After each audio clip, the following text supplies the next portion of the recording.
Hello and welcome to The Ruffian with me, Ian Leslie.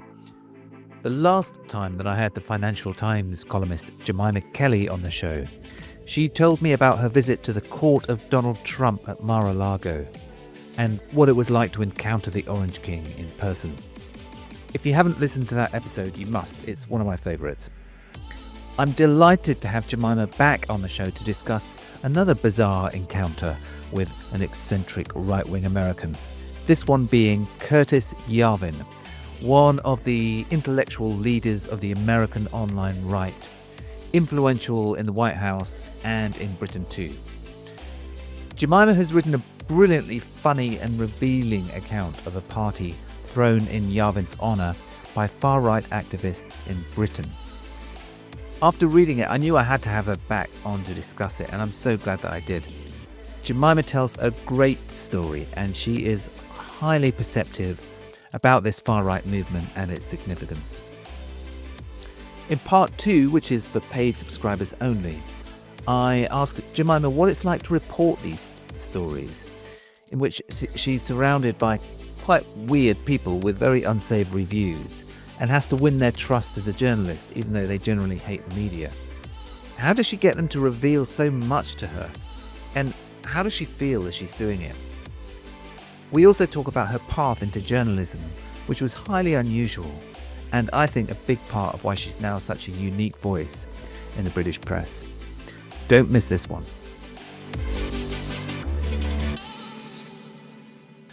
Jemima, who is Curtis Yarvin, and why are we talking about him? Curtis Yarvin is a computer engineer, blogger, and provocateur, I think we can call him. Mm-hmm. An intellectual, maybe we can call him. Mm-hmm. I think we can probably call him.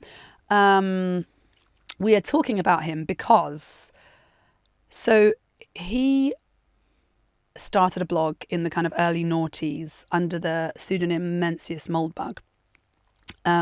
He was kind of outed, and so he now just goes under Curtis Yarvin. But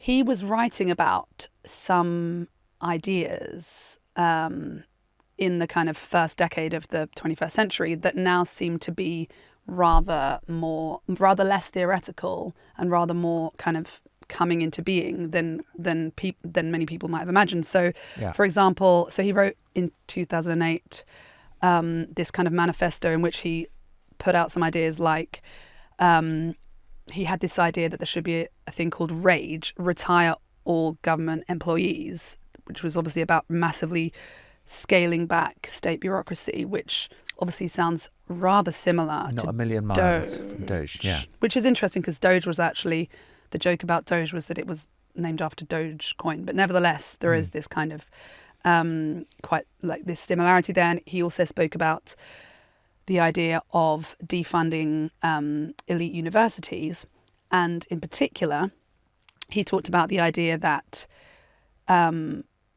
we should get rid of democracy and replace it with a monarchy, and to have this kind of not exactly royal figure, but a kind of CEO in chief. And he also, another point, talked about Trump as a kind of uniquely suited to kind of being an American monarch.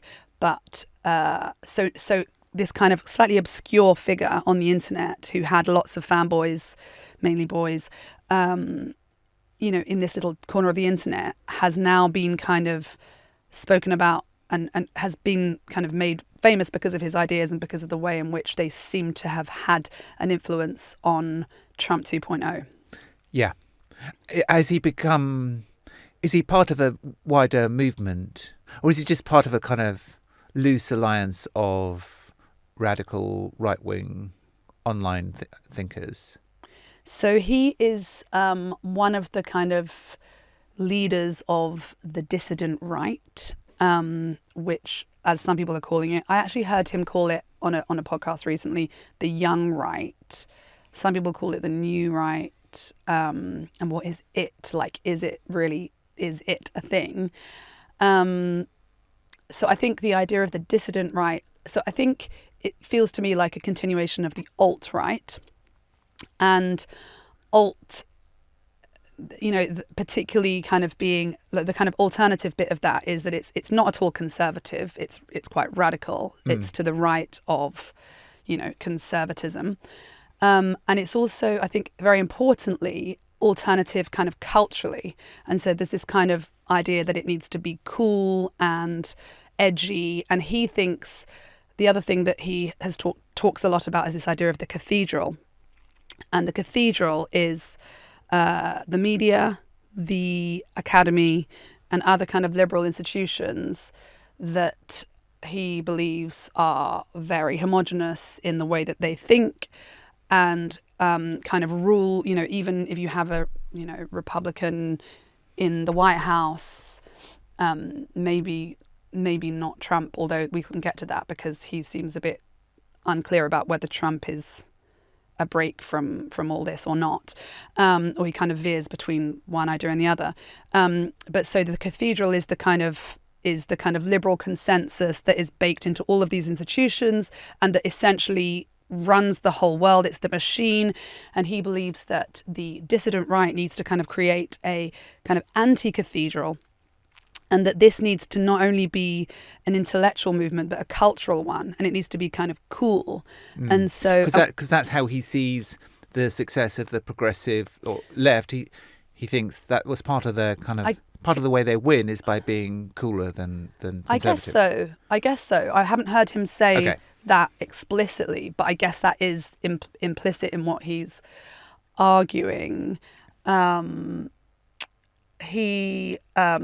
for example, one of the kind of two of the most kind of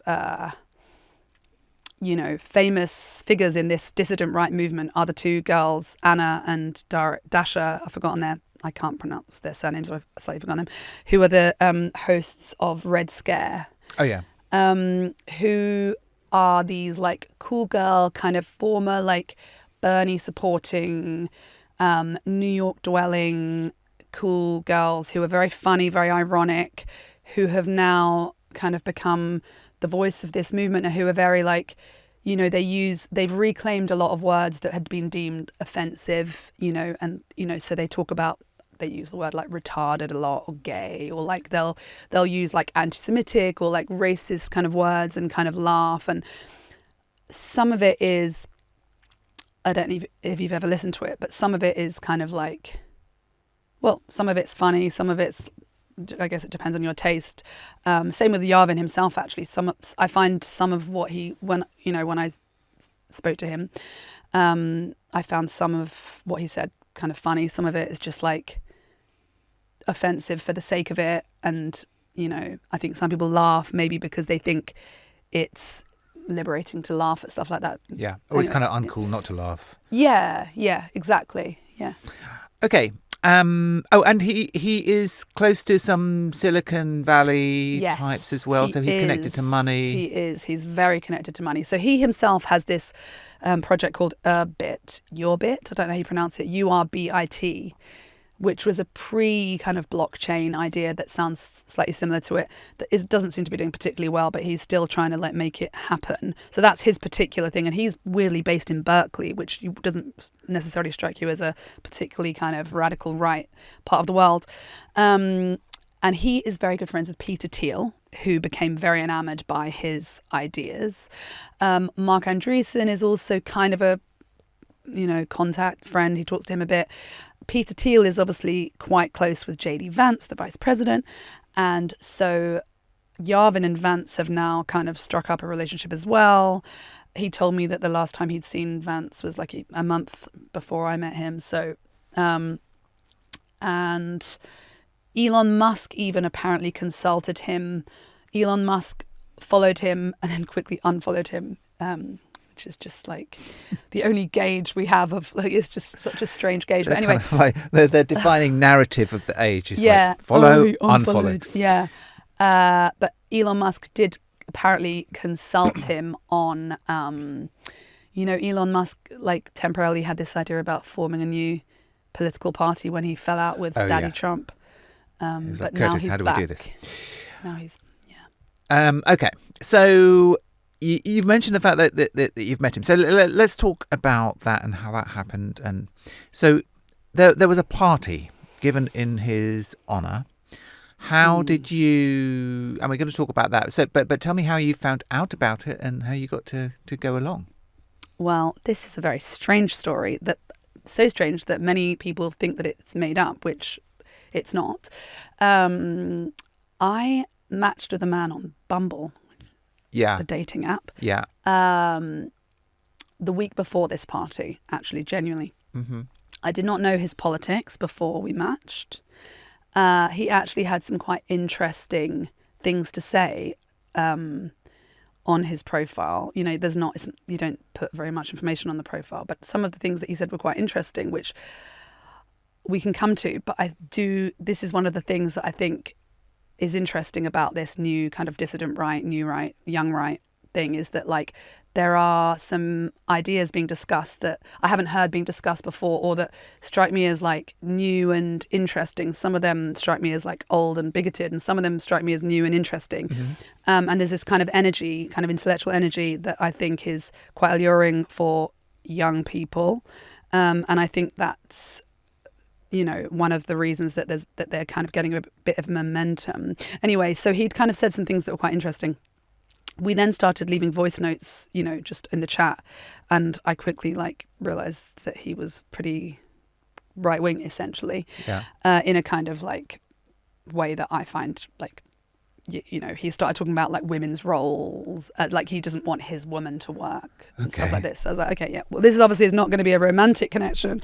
And this is he's British. This guy, yes, he's British.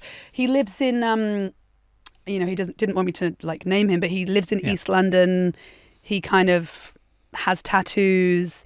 He is not someone who I would have imagined would be on the radical right, which again I think is interesting. We're coming back to this idea of like the right, some of the bits of the right becoming a bit cool in a way that I think is kind of necessary for a movement to kind of take off, especially among like younger people, maybe. Mm-hmm. And I said, oh, you know, we started talking, and he realized, he's kind of looked me up and saw that I'd written about like the vibe shift to the right, that I'd written about like how I wrote a column about how we'd entered what this memeologist, as he calls himself, has described the dark mode, and we've kind of entered this new era. We had this era post-financial crisis of light mode, where it was all about virtue signaling and Scandinavian minimalism and, you know, discreet luxury and lowercase branding, and that things have really changed, and that Trump is kind of a figure in this, and he's both a kind of symptom and a cause, that we're suddenly in this dark mode where like brands are quite literally, you know, changing back into uppercase and putting serifs back on their lettering, which I think is so interesting as a kind of micro kind of gauge of like the cultural change, the vibe shift. And so he talked about so I wrote this column about the dark mode, the shift into this dark mode, and where, you know, opulence is back, you know, the kind of Trump style gold on everything, blah, blah, blah, blah, kind of quiet luxury being over. And this is actually linked to the reason I'm mentioning it in the context of the Bumble match is that the ARC after party, so the Alliance for Responsible Citizenship that Jordan Peterson is involved in, Paul Marshall, the kind of what do we want to call it, like contrarian, like right-wing conference that has now had a second year earlier this year in London. The after party was called Dark, and I'd kind of tweeted about it and said like, oh my God, I can't believe even the after party is called Dark.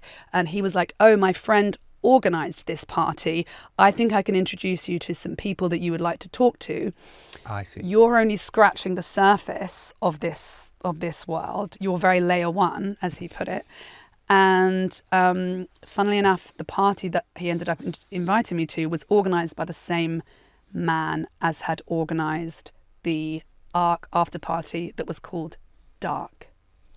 So the following week but it was just kind of coincidence. The following week he was like, oh, Yarvin's in town. Like a party was hastily being put together in his honor, in a garden. And he said, "Do you want to come?" And I was like, "Absolutely." And he knew you were an FT journalist. Yeah. And yeah. Yeah. Okay. So how did you prepare for it? I mean, how do you dress for a party like that? Is one question. I love a question like that. and tell us about what you expected versus what you saw when you arrived. How did it sort of fit your expectations or not? So in terms of how I dressed, well, I was thinking that like maybe the trad wife aesthetic would go down well. So I wore a mid-length floral linen dress. And I was told by the Bumble guy, as I'm going to refer to him, that there might be a fair bit of hostility towards me as a FT journalist, and that I should make it quite clear that I was a journalist, because otherwise there might be, if people kind of found out that I had been kind of secretly going around talking, which by the way I would always make clear I am a journalist anyway. But so he advised that I wore a lanyard, which I did. So I wore like an FT lanyard around my neck. Nice, which trad wife / lanyard kind of. Yeah, exactly. A nice little so that's what I wore. What was it like? Well, I mean, what were your first impressions of the party? Do you want me to talk about the journey to the party? Oh gosh, yes. Oh yes. No, you should. Because the first impression is kind of starts with that whole thing. Yes. Okay, so he had said to me like, "Oh, I can meet you at the party if you want, or you can come in the car. I think I'm going to be driving Curtis Yarvin down as well." And I was like, obviously I want to come in the car with you and Curtis Yarvin. Like, for me, when I'm writing, I want there to be, ideally, like, it's really nice to have like different scenes like that, so it was like, for me, the idea of having a car scene was like really fun. Yeah.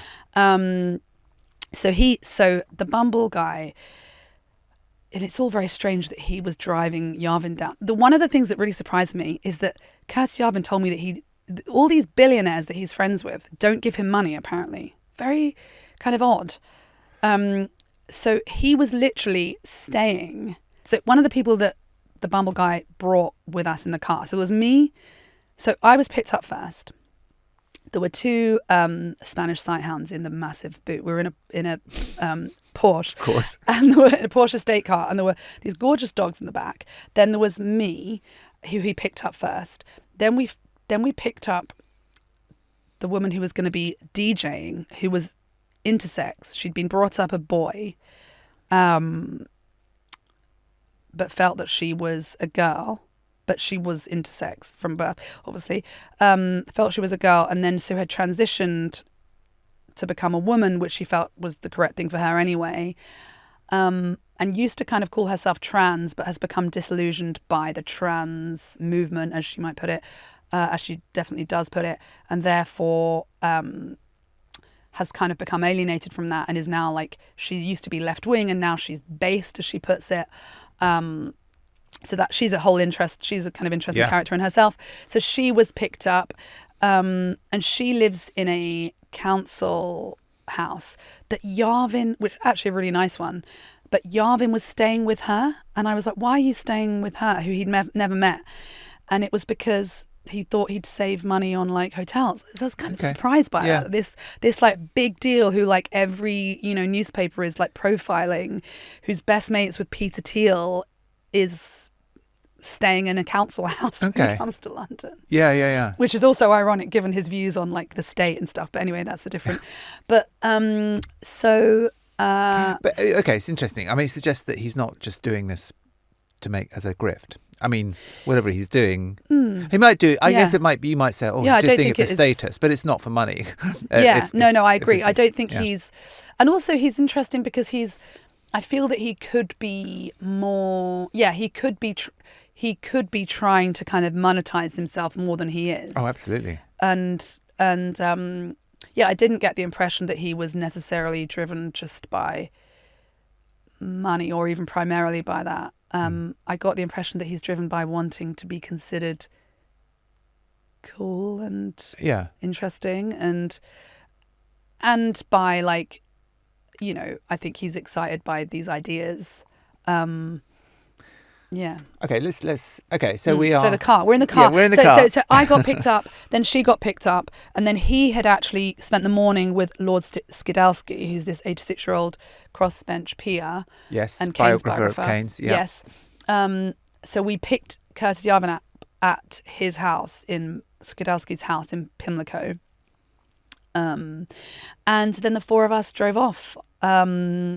Through the streets from Pimlico into Surrey, which is where the garden party was, and that was quite an interesting journey because obviously you go through like Croydon and Norbury, and there was a lot of chat about the UK YOOKAY after this Twitter account or X account called UK Aesthetics, which is this like kind of meme account, kind of right wing. It's not even a meme account actually. It's a kind of satirical account that posts that all the right loves, that posts pictures of like the ostensible kind of degradation of Britain under like multiculturalism. And so like you get all these pictures always from like the same bit of like Whitechapel High Street or Birmingham or something that show like, oh look at all these halal butchers, and like look at all these Deliveroo riders, and look how there are no white people, or look at all these like, look at this beautiful old like, you know, building that now has like some kind of, you know, Arabic writing on it, you know, like it's this kind of not explicit racism, but or xenophobia or anti, you know, Islam, you know, Islamophobic stuff, but definitely very implicit kind of messaging. And the writers kind of, a lot of people, I mean, some of what the UK aesthetics thing posts is kind of, you know, some of the pictures are kind of funny or whatever, but people are obsessed with it. And Yarvin just kept saying, oh, so is this the UK with the YOO? And like so we were driving through there, and and as we drove we were kind of discussing his views on Trump and the world. Oh, it was the morning after the strikes on Iran, so that was quite interesting because I was asking him, like, it was literally, you know, it happened overnight, and I asked him what he thought about that, and he was like, oh, Trump's just LARPing, it's all a LARP, like it's like as if this is going to do anything, as if this is going to change anything, like and so I was asking him whether he felt, because he'd started by saying that Trump 2.0 couldn't do anything, and he has this view about the need for a revolution, and so he believes that we need to get rid of democracy and replace it with this monarchical system, and that the way to do that is a revolution, but that if you have a kind of semi-revolution, that's terrible, because then you are going to get the other side to like rearm and then to come back even stronger with their own kind of counter-revolution. And so he was kind of saying before Trump had come into power that he was really worried that this would happen, that there would be this like semi-revolution. And then Trump comes in and he writes this blog post kind of earlier this year, after I think the first like month or something in which Trump had done like so much, and Doge was like, you know, doing all sorts, and he was like, wow, I think maybe I was wrong, like maybe Trump really is doing this. And then so I kind of was asking him about this and asking him whether he thought that it was and he said it's not even he said Trump 2.0 is like 10 times more, doing 10 times more than Trump 1.0 did, but that it was like a 1/100th of a revolution. And it had kind of slowed down even by then. So this was in June or July. It was a midsummer. They called it like it was June, late June. Okay. I guess so. I guess it had already slowed down a bit. So he is broadly aligned or supportive of Trump, but he's not an absolute fierce Trump partisan. No. Mainly because he thinks Trump is too moderate. I mean, Yeah. to be clear. Oh, yeah, absolutely. And he thinks that Trump, as he calls it, is like LARPing. So that he is just kind of, he talks the talk and then he goes and bombs Iran. So he's basically just like playing the same game as like as Obama or whoever. And that they're just like, it's just the machine, and that like even Trump can't isn't bigger than this machine. It's all the cathedral, and it's all this kind of, this fake idea that you can go and like have regime change so does he want a violent revolution? Is he explicit about that? I don't know if he is explicit about that, but I don't think that he does want a violent revolution. That's not part of his rhetoric. No, it's not part of his rhetoric. Okay. All right. So we get to the party. I was expecting quite a grand party. I had brought along a bottle of Tattinger because, again, I thought, I better try and, ingratiate myself with these people, because I'm going to try and get a lot of information out of them. And I want to put them at ease and stuff. So I brought along a bottle of this, and turns out that was like the only bottle of champagne at the party. Oh God! There wasn't even cheap champagne. There was just no champagne. And it was really funny because like the invite was this AI generated image of this like banquet in a garden, and it had said at this glorious like medieval manor house in Surrey, which it is. But it's completely dilapidated, like peeling paint, peeling window panes. So we kind of like turned up, and I was quite surprised. And we were greeted by this man called Norman Mackenzie Richmond, who has got some interesting. There's some interesting stuff about him on the internet if you look him up. But don't. Okay. Which he denies. Just to be clear for our lawyers. Yeah. And he was the owner of this house. So he spends his time between Dubai and Surrey. And he runs, like, he's chairman of this thing called Ofcom Watch, which is like this kind of anti-Ofcom thing, and some other kind of right-wing bodies that are trying to do stuff. And he said, "Oh yes, you're from the Financial Times. That's my friend Steve Bannon's favourite paper of record. My friend." And he said, "Oh, he might be joining us later." And I was like, "Oh wow!" And I was like, "What do you mean?" And he was like, "Yeah, he might like, Skype in or something, or Zoom in. I've forgotten. I think he might have said Skype. Right. Back at the, I think he said Skype. Bannon never made a Skype appearance. No, sad. Which a few people did doubt. Norman's ability to get Bannon on the phone, but I wouldn't want to throw such shade. No. But apparently he said to me later that it was because I was there, which was weird, because he right, just said your that, fault. Yeah, it was my fault. Even though Steve Bannon is always going on about how the FT is his favorite like paper of record, and like how he loves. Yeah. I met his like co-host once on War Room, and she was like, "Oh, he loves it. He goes around Capitol Hill with it under his like it's his look, having the FT." So bizarre, isn't it? Yeah, it is I mean, bizarre. great. I mean, he's quite right to admire it, but it's surprising. I think he's like a love-hate thing. So yes, so Norman greeted us, and as I say, we came into this garden with the most tragic offering on a table of like some cider, some bottles of Coke, some like cheese and crackers, but like really, I was really quite. That was probably the thing I was most shocked by. Yeah. And then there were just like there were probably about 20 people. We were quite early, so about 20 people there when we got there. It felt like a gathering of very, very online people. So a lot of the chat was like meme chat, kind of online terminology chat. Curtis Yarvin does a lot of that himself.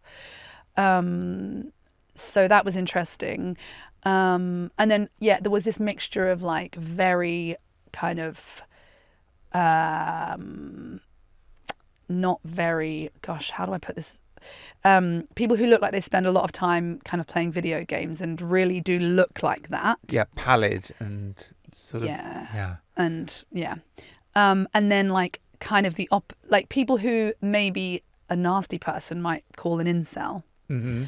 And then the kind of the opposite of the incel, which is like the Chad. And I think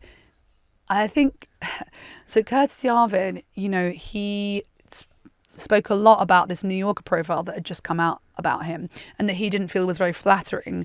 I didn't think it was a hit piece. I thought it was relatively kind of even-handed, but he thought that it was unfair, and he kind of was obviously quite like butthurt, to use the like internet language about it. I didn't know that term.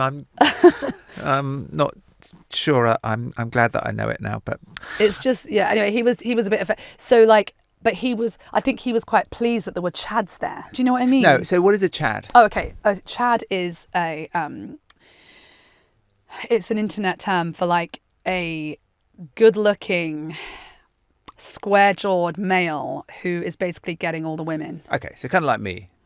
You're a Chad, exactly. Chad. Okay. So Curtis was very glad that Chads were there because it made him feel. I think so. That's my impression. Cooler. I think so. He was like, "Oh, here come the Chads. There's a lot of Chad energy here," and he and it's true. So it was this weird kind of like juxtaposition between like the kind of really like nerdy boys and then the like Chads. It's quite a sort of that is quite a Trumpist kind of thing, isn't it? To like really care about having square-jawed, handsome men around. And they get like surgery and stuff, don't they? Right. Like, some of that. I guess so. But yeah, so there was that kind of mixture. There were some women.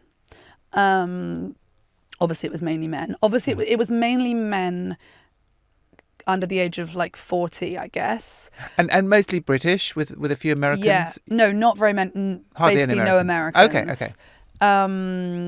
There was like there were like different crews, like, around the place. There was like a whole lot of people from the Homeland Party, which is this party that's been organising a lot of the asylum seeker hotel kind of protests. So they're run by this guy called Kenny Smith, who showed me, he's from the island of Lewis, which is funny because their whole thing is like they're basically ethno-nationalists, and they believe in like this country being, the people of this land, need to be on this land. And he is from the most remote the Isle of Lewis, Scottish. in the Hebrides. Yeah. So it's like, but this is only an abstraction that we count that island as as the same thing as Surrey, where we are now. Like, that's just because, history has, like, we're not from the same place. Like, we could just as well have tied ourselves to France and been that country. So it's just quite an interesting thing that the leader of this ethno-nationalist party is from the most remote. Do you know what I mean? It's just kind of interesting as a kind of strange kind of quirk. Which kind of soil you attach yourself to. Yeah, exactly. Like the Hebridean soil is apparently the same as like Surrey. Surrey. Which is, so he was. Oh, and he was showing me the map. He's got lots of tattoos, and he was showing me on his arm. He was like, "Yeah, this is where I'm from, and this is from where Trump's mother is from, the same island, Lewis." Nice. And he was. Yeah, this was an interesting group of lads. Saying some quite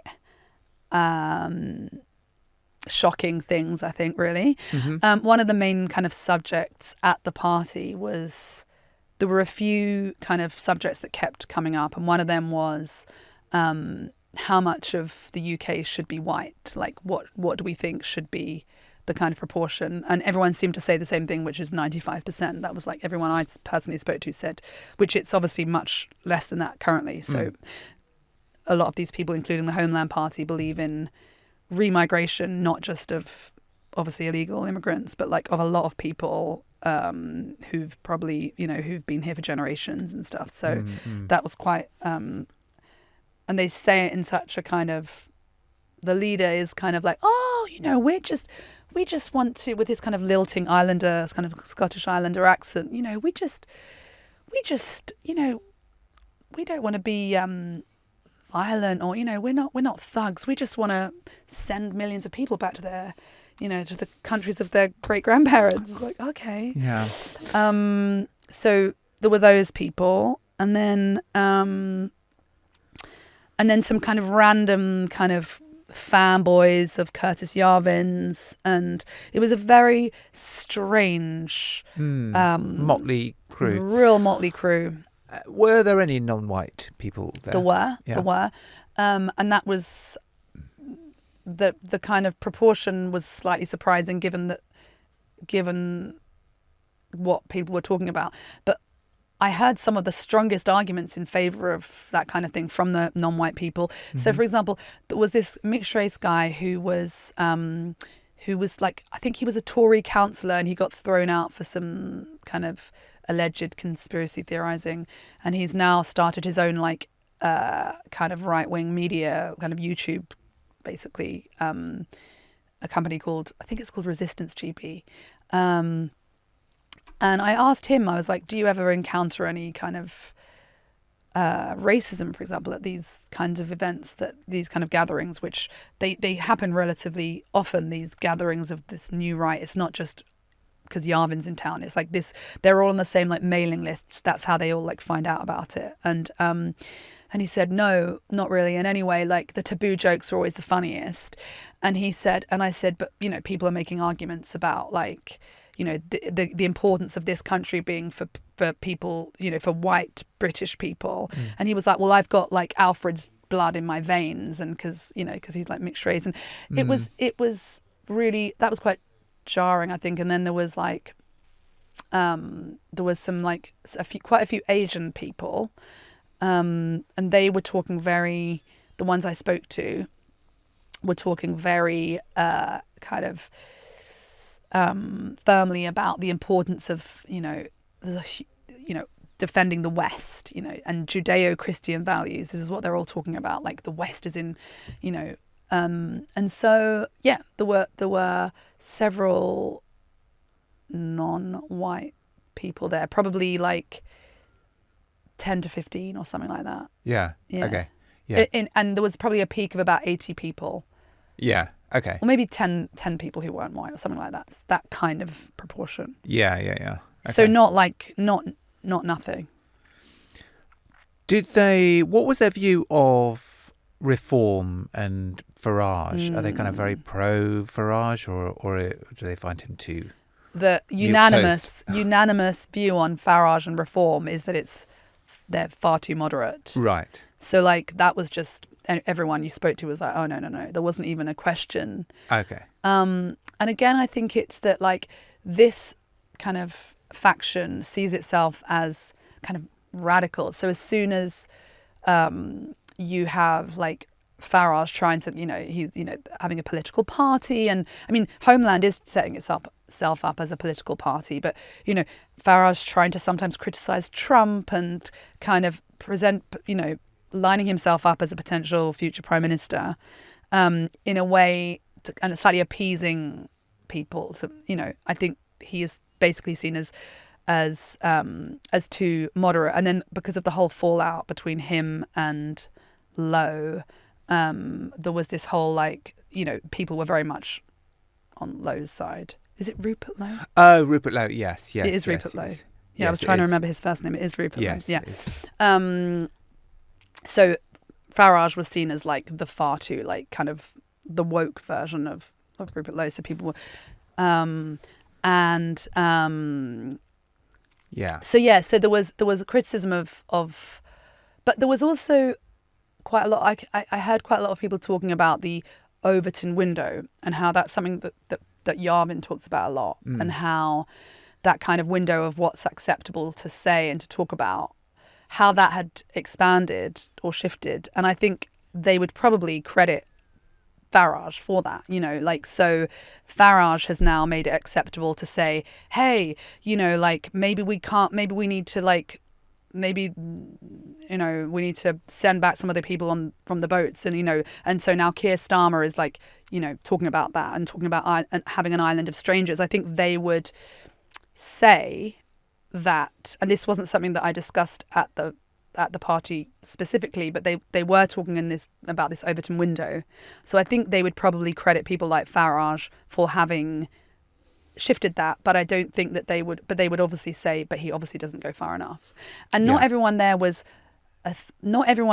agrees with Yarvin that the way to the answer to all the ills of modern democracy is to have this revolution and to change the democratic system into a monarchical one. But nevertheless, quite a lot of people do buy into that, or at least are kind of influenced by that. So we already have a monarch. I mean, well, you mean King Charles? Yeah. Oh right, yeah. Sorry, the actual monarch. Yeah. Yes, but he's a kind of. The idea is not to have a kind of ceremonial. Sorry, Charles, but like a kind of someone in a ceremonial kind of position, but to have someone who has true authority. That Yarvin would argue the president has no authority. Yeah. So what we need is someone who really does have authority. Like his example, by the way, of like when you ask him like, so who does have that in modern times? Nayib Bukele of El Salvador. He's obsessed. Oh God, they love Bukele. Bitcoin. Yeah. I mean, yeah. some of Yarvin's it's just a lot of it is just so half baked. Like he says, he talks about how he goes to, like, and it's based on these like tiny like these anecdotal kind of experiences that he's had, and he's kind of his whole philosophy is then justified by these little things. So he said that he was in the capital of El Salvador and went and worked on his laptop and didn't fear anyone stealing it. So it's like, so your experience of not being afraid, therefore it's safe, and that he wouldn't do the same in Finchley in London. But like, what do you mean? Like, as if any of us are going to cafes worrying that someone's going to like steal our, and but I think and this is why you have like Trump talking about Sharia law in London. I think his kind of ideas are genuinely feeding through. So Trump is obviously not someone who cares about like philosophy. He's not going to be reading Curtis Yarvin's Substack, because I don't think he reads anyone's Substacks, right? Yeah. But someone is going to be, but the people who are reading it are in his, are in the are like staffers and JD Vance. And so like those ideas, those kind of insane ideas are actually feeding through. Did you get the impression that there is like, is Curtis Yarvin genuinely well read or knowledgeable, but just kind of eccentric in the way he kind of, what he kind of finds in his reading, or is it just all kind of like scraps and bits and pieces of, memes and lines and images? Is there much there, really? I think he is genuinely knowledgeable about quite a lot of stuff. And I think that's one of the things that makes it hard to... I think that's one of the reasons that he's managed to kind of make a mark, kind of, because he's got this quite like encyclopedic knowledge of like history. But right. I think he's probably making quite a lot of errors with it, because I've noticed some errors myself, and other people have told me, oh, he's got that completely wrong. So he talks with this level of confidence that I don't think I don't think his knowledge matches up to that level of confidence. And I think he also combines knowledge with anecdotes, and then and is extremely selective about, oh, did you know that this, and then he'll add something else that he experienced and like have this theory. So I find half of what he says genuinely really... So I agree with him that like America isn't really a democracy. He's an oligarchy. That's what he says. I agree. I think it is. And he would say the same thing about Britain. Not that he talks about Britain. He talks about Britain with the same degree of confidence that he talks about America. And I always just, It's just, he literally, this time in Surrey was the first time he'd ever been outside of London. Yeah. It's just like, how do you think that why do you have this level of confidence? It's like, it makes it to me, it like massively takes away from his credibility, really. Yeah. As does me asking him at one point, what level of confidence do you have in this? Like, are you really 100% sure about this? Or like, where are you? Like 90, 80, like how confident? And he said 100. And I just think that's such a sign that you're full of shit, because I just think I would believe someone's so much more. It's so much more compelling if you say, yeah, maybe I'm wrong. I feel really sure, but like there's obviously 1% or 5% or 10%. But he says 100 is like, Nah, don't really buy that. But so what was I trying to say about we were just go on. Yeah, no, so I think half of it is like, I think what he does is identifies real problems like that. Like, America is an oligarchy, not a democracy. And like this thing about how Biden is kind of the proof that, like, you don't need a president to be, like, a president isn't doing very much, because he was like, sleeping for lots of the day. And then, we saw that footage from him at the beach in Delaware, and people were like, how is America still running if Biden is stumbling around at the beach in Delaware? And Yarvin's argument is like, well, because the president is just a puppet. The president isn't doing anything. It's the machine. It's the cathedral. Okay, I buy into that quite a bit. Like, I think he's right. And obviously Trump has come in and is doing more than Biden. Like, Trump is using the presidential powers way more than Biden, obviously. So he identifies a real issue, which is, let's say, democracy doesn't seem to really be. And then his kind of solution for it is like, then that's where obviously I would start to completely disagree. I mean, he doesn't even believe in egalitarianism. He thinks that egalitarianism and democracy itself is kind of like responsible for, a lot of the ills. So but some of his solutions to me feel just extremely half-baked. And so when you start to say, well, I like your idea of like having a king, like we had, he loves the British. He'll talk about all sorts of British kings and queens even. And you'll say, but they had on what basis would this CEO in chief have the power? Like, so if he doesn't have the democratic kind of will of the people, like a king had, divine right of kings. The king had the basis for the king's power is, and still is, God. Yeah. So like, how would where would this power derive from? Where did his authority reside? Yeah, and he just can't really. No, he hasn't really got that far. Well, he thinks he has, but it seems to me that like, and he kind of says these really naive things that he always recommends this book, and he's like, oh, it's this book about the Second World War, and it's amazing because it's just written, it's just the direct quotes, as if you couldn't like incredibly selectively put loads of direct quotes together and tell a narrative. But his idea is that like there's no narrative, it's only and it's like, just the truth. It's just the truth. And it's like and then he talks about he loves to be the kind of provocateur. So I heard him talking about like he was watching something where it was like imagery that kind of splices between Nazi soldiers and by the way, he's like his father is Jewish, and he kind of calls himself culturally Jewish, and talks about his parents sometimes as like East Coast Jews, even though I don't think his mother actually is Jewish. But he loves to tell anti-Semitic jokes all the time. And he was talking about how he's watching this footage of like these Nazi soldiers in their beautiful uniform, these young men in their Nazi, and then like imagery from like modernity and like how awful what we have looks compared to like these amazing. And he kind of like extrapolates from that. Just like, I think he kind of implies like, look, that was better, like, and he kind of, it's like he's, I feel that he's if you put him, I think what's happening personally is that like, there's such a reticence to discuss like uncomfortable ideas on the left that this kind of vacuum is created where people like him can step in. He's the only person who's willing to talk about certain things, so then he becomes this intellectual who's kind of revered, but actually if you put him with someone who could actually talk about that, he would just be eviscerated, like,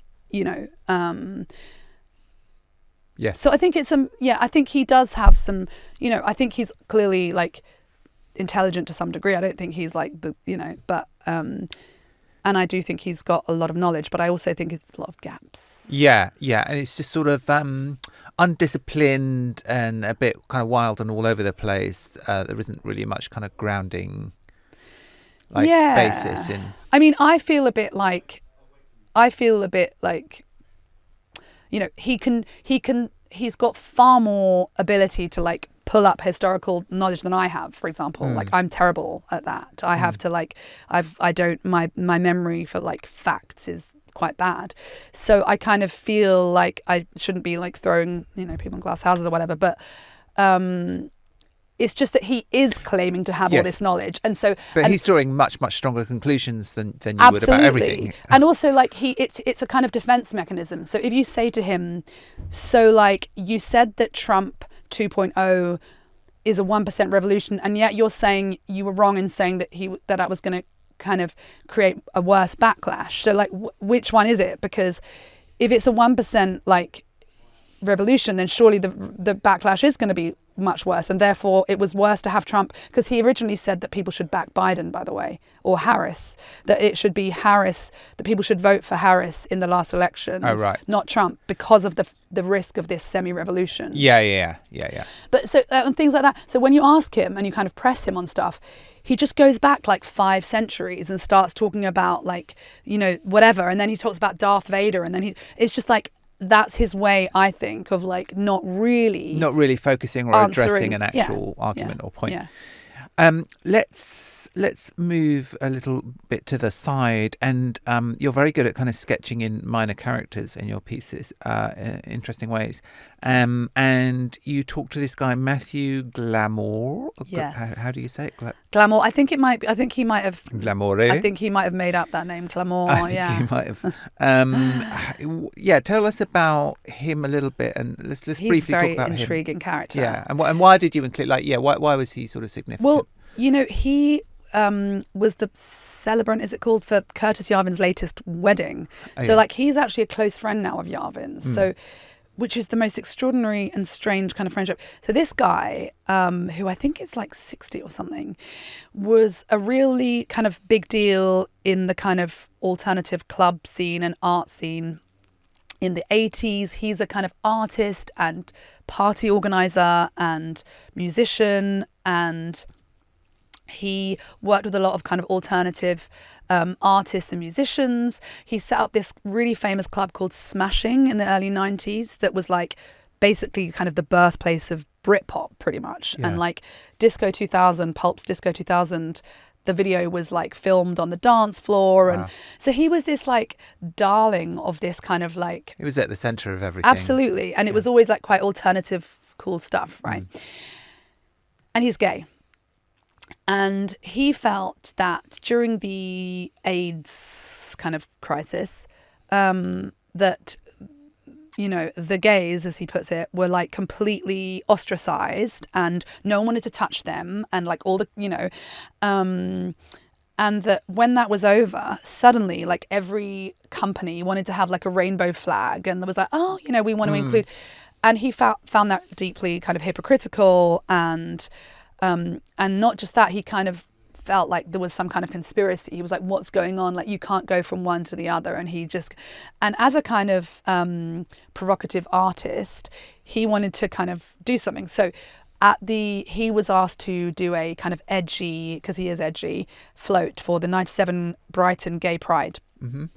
And he went along to the meeting, and he said that he would like to have a double-decker bus with rainbow colours, and it would have people at the top dressed in KKK uniforms, and rather than KKK, it would have down the side gay, gay, gay. Yeah, that's edgy. It's pretty edgy, okay. And the people in the meeting were like, you need to leave, like, we're really offended. And essentially he said that he got kind of, what he says is he got like cancelled before the internet was even really a thing, and that like all of these people who had kind of worshipped him, and all these artists and musicians just completely iced him out. That's weird. I mean, it seems like a bad taste joke, but not like but he was seen as like he was as he says, he was cancelled. Okay. And then he says it was a lonely 20 years. Blimey.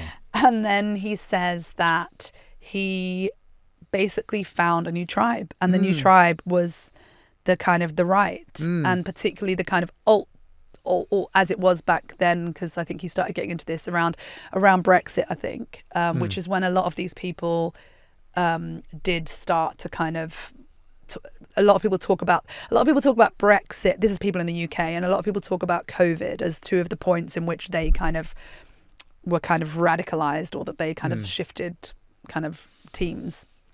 And there is a sense. I mean, there's a sense in I think in the Trumpian sort of coalition that there is a kind of countercultural energy to some of it, and that this is actually the place now where if you're a freak or a misfit in some way, you can go and be accepted. And I think you can. That was one thing that really struck me at this party, was that like there was a real diversity of opinion, and they were all, but you were welcome to say it. Like I would have been welcome to say, I love Keir Starmer.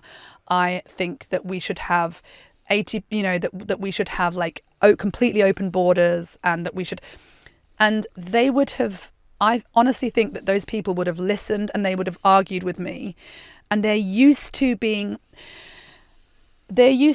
problem I think is often the left and liberals are kind of doing this kind of moral high ground thing, and so the people on the right are used to not having that moral high ground, or being treated as if they're the like morally wrong ones, right?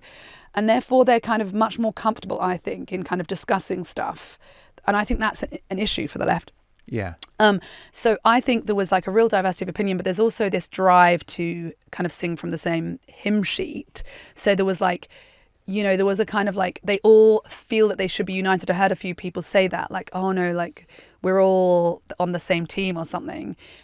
But there was a real range of opinion, and there are studies that have shown this, that like there is more diversity of thought on the right than on the left. And I don't know whether like that is, like maybe there are studies to show the opposite, but anecdotally that it does feel like that to me as well. Like it's also like there's more of a kind of, they're questioning the whole structure of like government and the whole everything. They're questioning everything. There were a lot of conversations about whether women should vote. Now, you might think, oh, that's a ridiculous thing. But I think that's a really interesting conversation. I want to hear the arguments, because like, let's just hear. So like, but you can't have that conversation in a kind of like nice, polite, liberal party, because it's just unacceptable. So there was a real kind of sense of like thinking things through from first principles. I think or so. Trying to anyway. And I mean, obviously often coming to some like ridiculous conclusions, or like, and maybe some of it is a bit pseudo intellectual as well. I think there was a lot of that, and like but nevertheless, like there is a kind of energy there. Oh, and that's what I was going to say. There's a kind of positive vision. So there's like ideas about how to do things, how to change things different for the better as they see it, right? But often you get like, again, the kind of the other side would be like, oh God, we're descending into fascism. Like things are terrible. Like, and